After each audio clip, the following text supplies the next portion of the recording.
मगर एक गांव में भोला आदमी रहता था, सीधा रहता था, बेचारा गरीब था।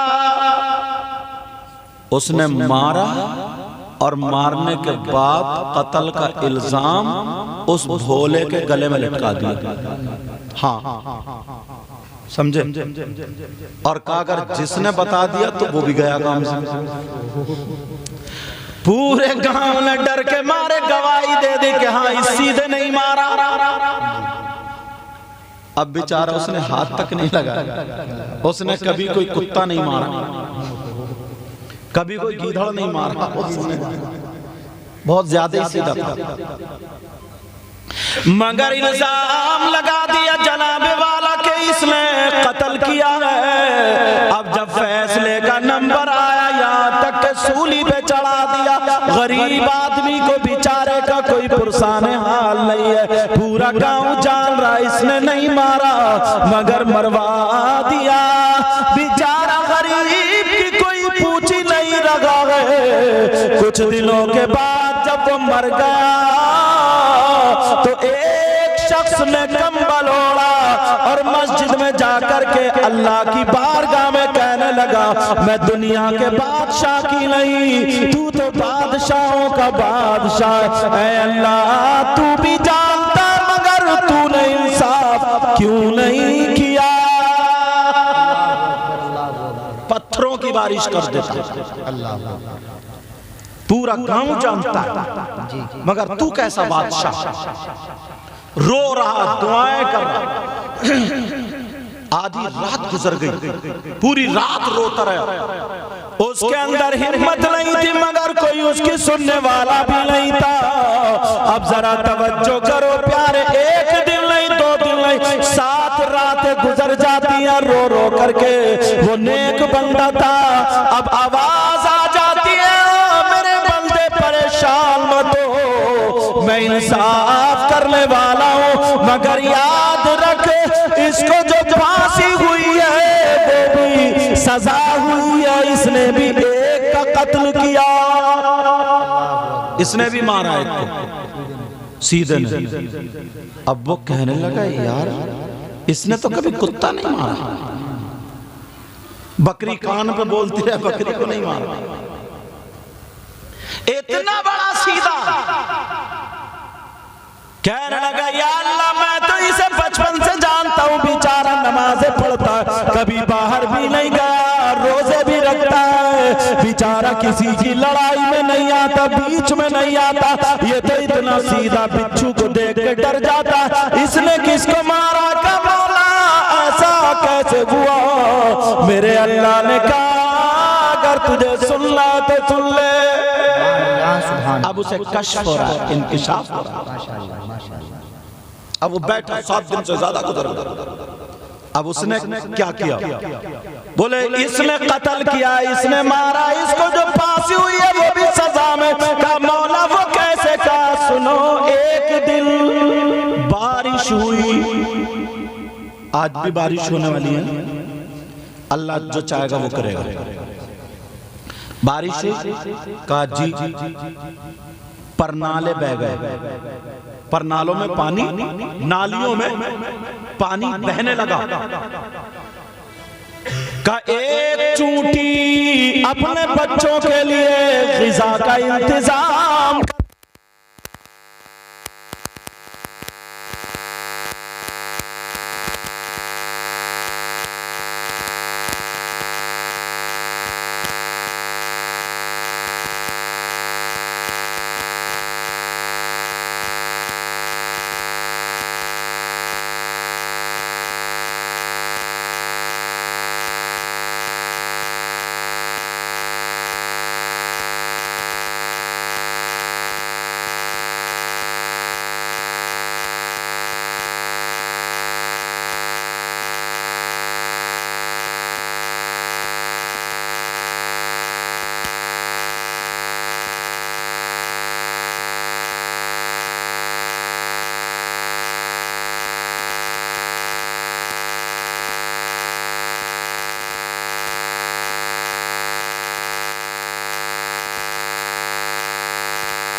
हेलो,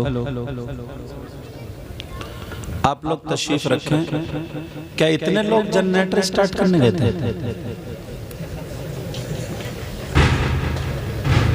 कारी साहब आप भी गए थे? अच्छा, ये हमारे कारी शकील साहब के खालाजाद भाई हैं। इन्होंने लग रहा है मदरसे में जनरेटर ही स्टार्ट करे। अल्लाह बरकत फरमाए। पूछ लो इनके साथियों से, ये काम ज्यादा कराओगा। ये मेरे स्टाफ के इसलिए हंस लेता हूं। अब बात क्या चल रही थी कि इस सीधे ने भी कत्ल किया। इसने कहा था एक चूंटी अपने बच्चों के लिए ग़िज़ा का इंतजाम करने गई, खाने पीने का, और जब इंतजाम करने गई बारिश हो गई, नाली में पानी बहने लगा, चूंटी भी बह गई।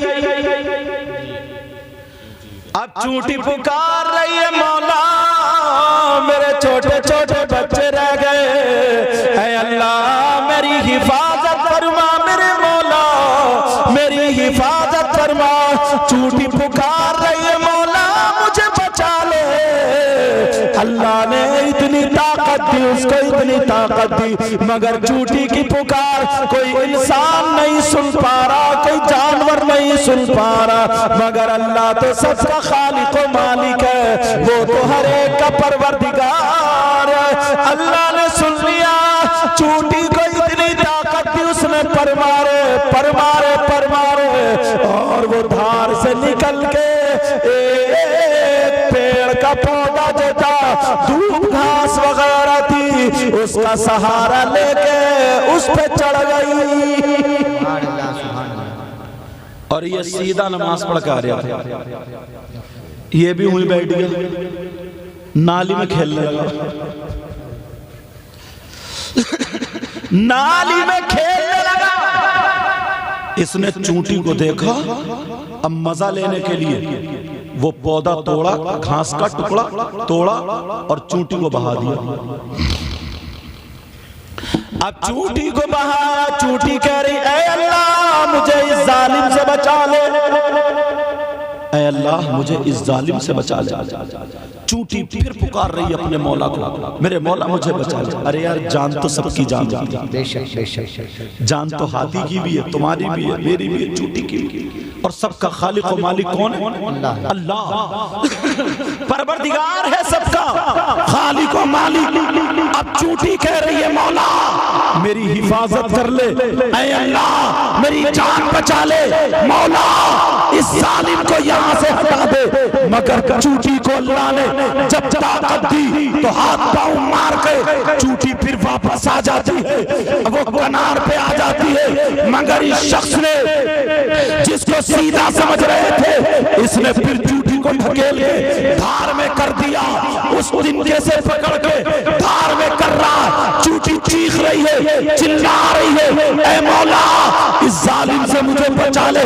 कई मर्तबा चूंटी आई और इसने ढकेल दिया, चूंटी आई इसने ढकेल दिया, यहाँ तक पे चूंटी पुकार रही है मगर इसने नहीं सुना। अब आखिर में चूंटी जब किनार पे आ गई, इस जालिम ने क्या किया, चूंटी के ऊपर वो तिनका रखा और कीचड़ में दबा दिया। चूंटी मर जाती है, चूंटी का इंतकाल हो जाता है। अल्लाह ने कहा सुनो मैं परवरदिगार चूंटी का भी हूँ, हाथी का भी हूँ, इंसान का भी हूँ, हर शय का परवरदिगार खालिक और मालिक मैं ही हूँ। उसको जो सजा हुई है, इसको जो फांसी चढ़ी है, उसके कत्ल में नहीं बल्कि चूंटी के कत्ल में सजा।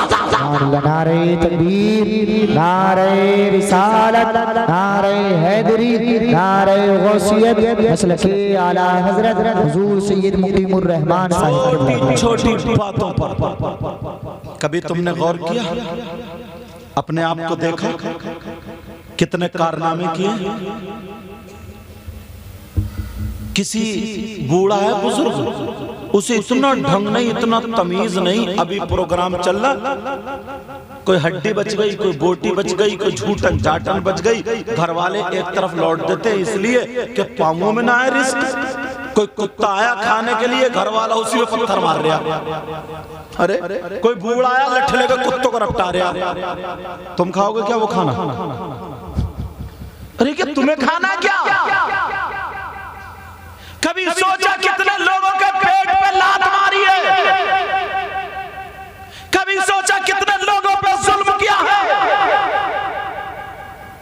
एक मुहद्दिस साहब की जरा बात सुनो। वो मुहद्दिस साहब से उनके मुरीद ने ख्वाब जब आया तो पूछा, सरकार इतना बताए आपकी कब्र में ये फूल कहां से आए, जन्नत की क्यारी बना दी गई, ये खुशबू कहां से आ रही है? तो वो मुहद्दिस साहब जवाब देते हैं, बेटा सुनो, एक मर्तबा फजर की नमाज के बाद मैं हदीस शरीफ लिखने के लिए बैठा। जैसे ही हदीस शरीफ लिखने के लिए बैठा, मैंने दवात में जब कलम डाला, लकड़ी का कलम होता था, जब लिखने के लिए रोशनाई में भिगोया और कलम उठाया, मेरे कलम पे एक मक्खी बैठ गई और रोशनाई पीने लगी। मेरे दिल में ख्याल आया इसे झटका दे के उड़ा दूं, मेरे दिल में ख्याल आया चुटकी मार के गिरा दूं, मेरे दिल में ख्याल आया फूंक मार दूं। वो मुहद्दिस साहब कहते हैं, मगर फिर सोचा कि ये पेट भर रही है, अगर मैंने ऐसा किया तो उसके पेट पे लात लग जाएगी और मैं किसी के पेट पे लात नहीं मारूंगा। वो मुहद्दिस साहब ने कलम रोक लिया, मक्खी जो थी वो पीती रही, उन्होंने सांसें भी रोक ली। अल्लाह को ये अदा इतनी पसंद आई, इतनी पसंद आई, अल्लाह ने इसके बदले में उनकी कब्र को जन्नत की क्यारी बना दिया। सुभान अल्लाह, नारे तकबीर, नारे रिसालत, मसलके आला हजरत, फैजाने आला हजरत, जिंदाबाद जिंदाबाद, माशाअल्लाह माशाअल्लाह। कभी सोचा तुमने काम किए? एक मक्खी। वो मुहद्दिस साहब ने ये नहीं कहा कि मैंने तहज्जुद की नमाज पढ़ी, मैंने अव्वबीन की नमाज पढ़ी, मैंने इशराक की नमाज पढ़ी, मैंने चाश्त की नमाज पढ़ी। ये नमाजों के नाम तो तुम्हारे लिए नए आ रहे होंगे। बोलो नए सोच रहे होंगे ये नमाजें कहां से आई? तुम्हें 5 वक्त की नमाज का ही पता नहीं जी कि 5 वक्त की नमाज मुसलमानों पर, आकिल पर, बालिग पर, मर्द और पर फर्ज है, फर्ज। पता है? नहीं। 8 दिन में जाएगा नहा धो के दादागिरी दिखाने, 8 दिन में। और बाद इतना बड़ा बदमाश है, 8 दिन में नहाएगा, आंगन में नल है तो 2 उंगल की चड्डी पहन कर। इस बेहूदे से ये पूछो किसी किताब में पढ़ेगा? कुछ तो शर्म हया गैरत खुद भी होनी चाहिए यार। ऐसा कपड़ा पहनो जिससे तुम्हारा जिस्म छुपे। घर में माँ भी है, बहन भी है, चची भी है, फूफी, खाला, सभी लोग हैं, मगर शैम्पू पे शैम्पू रगड़ रहा, शैम्पू पे शैम्पू मार रहा और पहनेगा वो चड्डी। और अब जाएगा खुशबू लगा के जुमे के दिन आगे सब में बैठेगा और 2 मिनट अगर इमाम साहब को तकरीर करते हुए, मसला बताते हुए ज्यादा हो जाए तो बस खाने को दौड़ेगा। कभी घड़ी को देखेगा तो कभी इमाम साहब को देखेगा, कभी घड़ी को, कभी इमाम साहब। इमाम साहब सोच रहे कयामत आ गई। और बाहर आके 2 बोले यार इमाम साहब आदमी ठीक नहीं है। बोले क्यों? बोले यार उन्हें पता ही नहीं चलता टाइम। अच्छा तो 2 मिनट मस्जिद में रुक जाता तो मर जाता, और अगर मर भी जाता तो कितनी अच्छी मौत आती। जरा सोचो, अपने ऊपर गौर करो। अल्लाह अल्लाह, मैं जो बता रहा था ये बता रहा था किसी के पेट पे लात मत मारो। इन बुजुर्गों से पूछो, भाई भाई सब इकट्ठे रहते थे, पूछते थे अरे छोटा भाई कहाँ, बड़ा भाई कहाँ, वो कहाँ है, वो कहाँ है, अब्बा कहाँ, पहले आप लो आप लो। और औरतें इतनी अच्छी होती थी, कहती थी ऐसा करो मैं दस्तरखान लगा रही हूँ, तुम जरा बाहर जाके देख लो कोई मुसाफिर तो नहीं है, कोई भूखा तो नहीं है, कोई गरीब तो नहीं है जो मेरे दस्तरखान पे आ जाए और बरकतें नाजिल। ये मुसलमानों का तरीका था।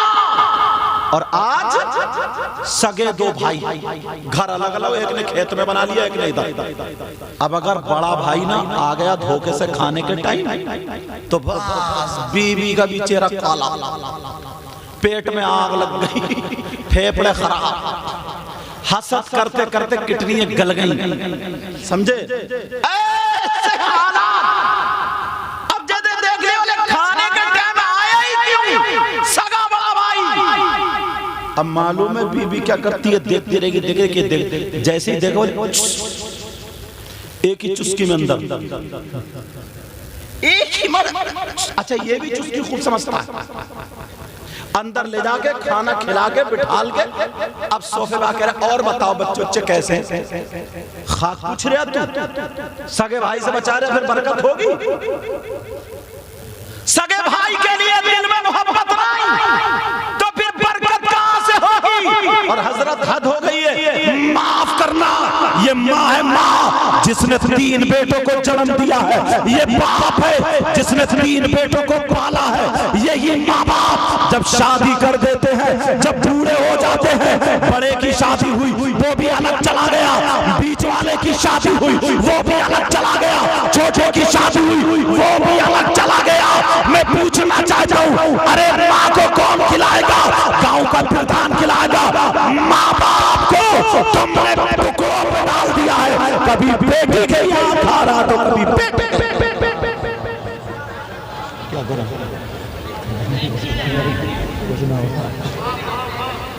वाह वाह वाह वाह। अच्छा कुछ लोग तो ना बारिश को देख के कह रहे हैं वाह वाह सुभान अल्लाह,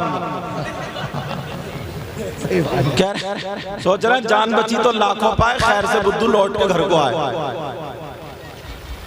क्या हाल है बेटा, क्या हाल है भाई साहब, बोलूं या छोड़ूं।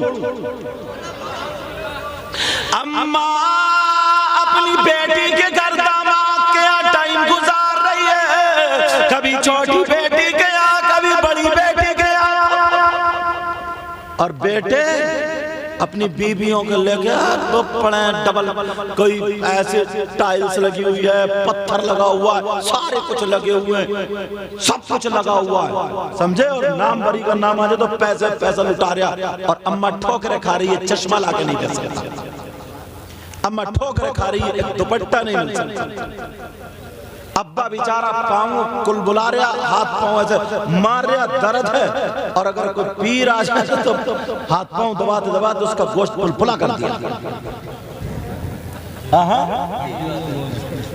छुड़ा दिया हड्डियों से गोश्त। पीर भी 40 साल में कमर झुका के चल लिया और दब्बा हाथ पाँव धोली। बात चल रही थी, देखो आगे बढ़ो। छोटी नेकी को छोटी मत समझो, छोटा मत समझो, और बड़े छोटे गुनाह को कभी छोटा गुनाह मत समझो। अल्लाह एक छोटे से गुनाह की बिना पर, जब मैं बगदाद में गया ना तो एक अल्लाह वाले का मजार शरीफ है जिनका नाम हजरत बिश्र हाफी, आज भी मजार है। इनकी पुरानी जिंदगी, पिछली हिस्ट्री अगर उठा के देखो तो मालूम है ये क्या करते थे, शराब का कारखाना था, शराब का कारोबार था, मगर इतना सा काम किया, रास्ते में जा रहे थे बिस्मिल्लाहिर्रहमानिर्रहीम, इसका एक पुर्जा पड़ा हुआ मिला, उन्होंने उठा करके चूम लिया और इत्र में बसा करके ऊपर जगह में रख दिया, तेरा मकाम बुलंद है। अल्लाह को याद आई, इतनी पसंद आई का अब शराब पीने नहीं देंगे, शराब पीने नहीं देंगे, वली बना दिया वली। जिनका मज़ार शरीफ बगदाद में है, मैं खुद उनके वहां हाजिरी देखा हूं, हजरत बिश्र हाफी, सारे उलमा जानते हैं। और पूरी अगर इन्हीं की तकरीर करे तो अगर लंबी हो जाए कि हाफी का मतलब क्या, नंगे पैर वाला पूरी। लेकिन मुझे कुछ और बोलना, आज मुबारकबाद के लायक है हबीब भाई और दूसरे नाम के शकील भाई। यार मुझे लगता है भाई बारिश आएगी, ऐसा करते हैं। एक बात बताऊं, एक बात जल्दी सुन लो। अगर अच्छे काम के वक्त में, कारे खैर के वक्त में अगर बारिश आती है ना, तो बुजुर्गों ने कहा है कि वो मकबूलियत की अलामत है। वो किसकी अलामत है बोलो? मकबूलियत की अलामत है। तो हमारा वो घर वाले ये ना समझे कि साहब हमारा प्रोग्राम फेल हो गया, हमारा तो हमने कहा यहाँ तक करना था। तुमने इशा की नमाज पढ़ी है, गारंटी दे दोगे कि कबूल हुई है? फजर की पढ़ी है, क्या गारंटी दे दोगे कबूल हुई है? मगरिब की पढ़ी है, गारंटी दे दोगे कबूल हुई? नहीं दे सकते गारंटी। न कोई अमल है सुनाने के काबिल। ये शेर पढ़ता हूं बस, और फिर सलात व सलाम पढ़ लेंगे। न कोई अमल है सुनाने के काबिल, कहिए या रसूल अल्लाह। न कोई अमल है सुनाने के काबिल, न मुँह है तुम्हारे दिखाने के काबिल। करम मेरा खिलाज सजदों की मिर्जा, ये सर कहाँ था आस्ताने के काबिल। सारे उलमा की तरफ से और मैं भी दुआएं करता हूँ हबीब भाई का बेटा मोहम्मद फैजान और शकील भाई, मोहम्मद फैज और शकील भाई, उनके भी बच्चे अगर हो तो अल्लाह ताला सबको सलामत रखे और इस प्रोग्राम को मौला अपनी बारगाह में कबूल मंजूर फरमा ले। परवरदिगार आलम इनको इतना दे, इनकी दुनिया और आखिरत दोनों रोशन फरमा दे। कलमा शरीफ पढ़िए, ला इलाहा इल्लल्लाह मुहम्मदुर रसूलुल्लाह व मा अलैना इल्लल बलाग।